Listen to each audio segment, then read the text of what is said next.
লিজা প্রতিদিনের মতোই ক্লাস শেষে বাসায় এসে সোশ্যাল মিডিয়াতে ঢোকে। হঠাৎ এক অজানা অ্যাকাউন্ট থেকে তার ছবিগুলো এডিট করে আপত্তিকরভাবে ছড়িয়ে দেওয়া হয়। ভয়, লজ্জা আর আতঙ্কে ঘুম হারাম হয়ে যায় লিজার।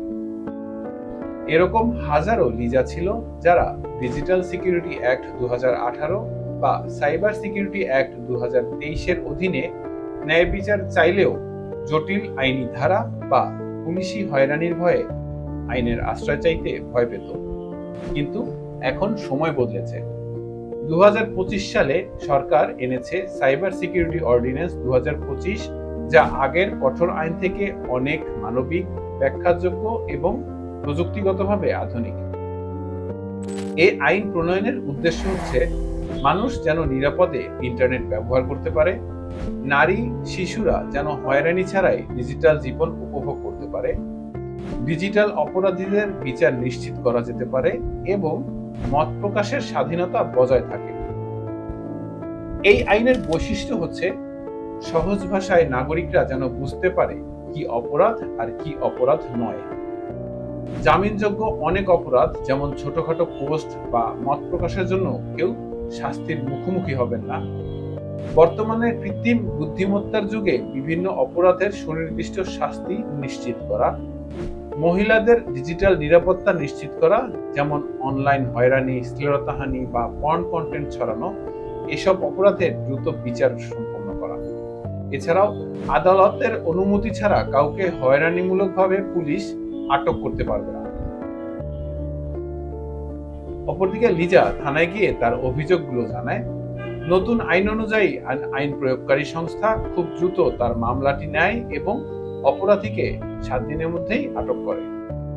লিজা আবার শান্তিতে ক্লাস করতে পারে, পরিবার তার পাশে দাঁড়ায়, আর সমাজ বুঝতে শেখে আইন জানলে নিজেকে রক্ষা করা সম্ভব। এই আইন অনুসারে শাস্তি হচ্ছে ছোট অপরাধ, যেমন কাউকে অনলাইনে ট্রল করা বা হুমকি দেওয়ার ক্ষেত্রে সর্বোচ্চ 1 বছর জেল বা 50,000 টাকা জরিমানা বা উভয় হতে পারে। বড় অপরাধ, যেমন ইচ্ছাকৃত ব্ল্যাকমেইল, ডিফেক্ট সংক্রান্ত অপরাধ হলে 3 থেকে 5 বছর জেল এবং 5 লাখ টাকা জরিমানা হতে পারে। নারী ও শিশু নির্যাতন সংক্রান্ত ডিজিটাল অপরাধের ক্ষেত্রে সর্বোচ্চ 7 বছর জেল ও 10 লাখ টাকা পর্যন্ত জরিমানা হতে পারে। যদি রাষ্ট্রীয় গোপনীয়তা ফাঁস সংক্রান্ত কোনো অপরাধ হয়, তাহলে এই আইন অনুসারে 10 বছর পর্যন্ত শাস্তি হতে পারে। প্রতারণা, অনলাইন জুয়া সংক্রান্ত অপরাধ হলে প্রথমবারে সতর্কতা করা হলেও পরবর্তীতে 1 থেকে 3 বছরের জেল হতে পারে। সাইবার সিকিউরিটি অর্ডিন্যান্স 2025 থেকে সাধারণ মানুষ যেসব সুবিধা পাবে সেগুলো হচ্ছে: মানুষ ইন্টারনেটে মুক্তভাবে কথা বলতে পারবে, সাংবাদিকতা হবে নিরাপদ, নারীরা হবে ডিজিটাল নিরাপদ নাগরিক, আদালতের নজরদারিতে পুলিশি কার্যক্রম থাকবে এবং প্রযুক্তির অপব্যবহার নিয়ন্ত্রণে আসবে। সুপ্রিয় দর্শক, প্রযুক্তি আমাদের হাতের মুঠোয়, কিন্তু প্রযুক্তির সঙ্গে থাকা দরকার নিরাপত্তা, ন্যায় বিচার আর মানবতা। সাইবার সিকিউরিটি অর্ডিন্যান্স 2025 ঠিক তেমনই একটি আইন।